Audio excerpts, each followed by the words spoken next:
Buenas tardes. Agradeciéndole al Colegio de Abogados de Derecho Disciplinario y a todos los que participan de estas capacitaciones virtuales, el día de hoy vamos a tratar un tema trascendental en el derecho disciplinario y son los mecanismos preventivos para encauzar la disciplina.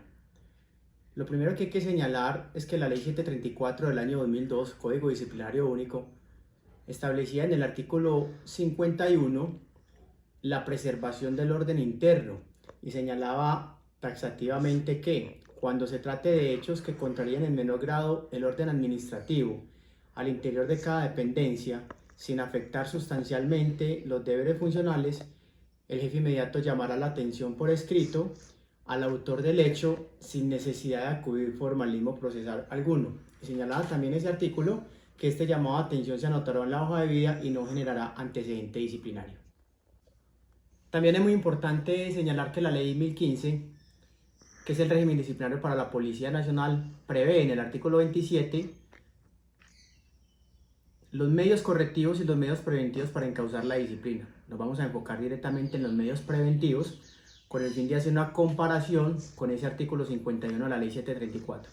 Y ese artículo 27 de la Ley 1015 señala que los medios preventivos hacen referencia al ejercicio del mando con el fin de orientar comportamiento de los subalternos a través de llamados de atención verbal, tareas tales como acciones de tipo pedagógico, asistencias a cursos de formación ética, trabajos escritos como medios disuasivos de aquellas conductas que no trascienden ni afectan la función pública sin que ello constituya antecedente disciplinario.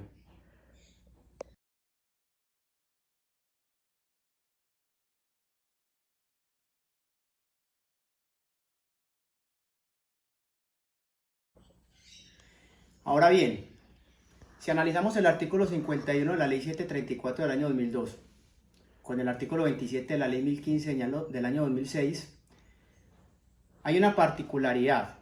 ¿Y cuál es? Que no se afecta sustancialmente el deber funcional, porque de haberse afectado sustancialmente ya no podríamos acudir a mecanismos preventivos para encauzar la disciplina, sino a medios correctivos. ¿Qué es lo importante de ese encauzamiento preventivo de la disciplina? Que bajo ningún pretexto jurídico puede hacerse un registro, ya sea en la hoja de vida del servidor público o ya sea en el formulario de seguimiento de evaluación del funcionario policial. ¿Y esto por qué?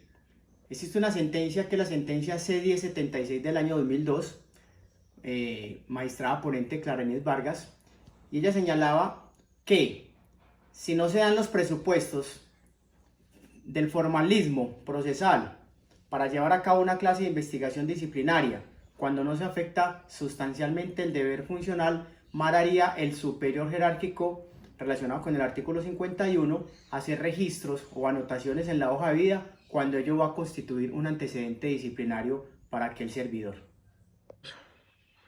Ahora bien, como se mencionó en la sentencia C-1076 del año 2002, entre otras, fue demandado por inconstitucionalidad aparte del artículo 51 y en esta sentencia el aparte por escrito y se anotará en la hoja de vida e incluso lo que señalaba que en el evento de que el servidor público respectivo incurra en reiteración de tales hechos habrá lugar a formal actuación disciplinaria.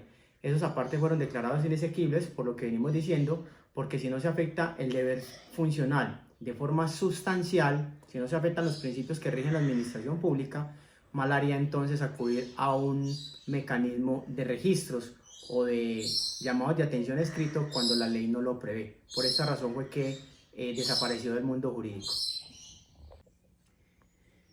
Y si analizamos el artículo 27 de la ley 1015, en estricto sentido del principio de legalidad y principio de tipicidad, nótese que ese artículo bajo ningún pretexto prevé los llamados de atención escritos. Pues ¿por qué?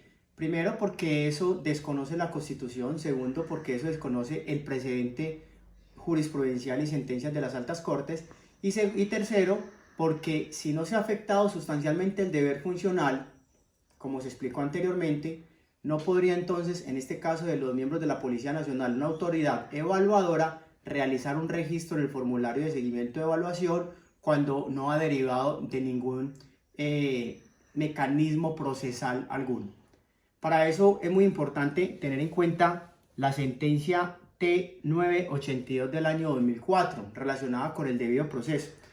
Y esta sentencia, ¿qué nos indica?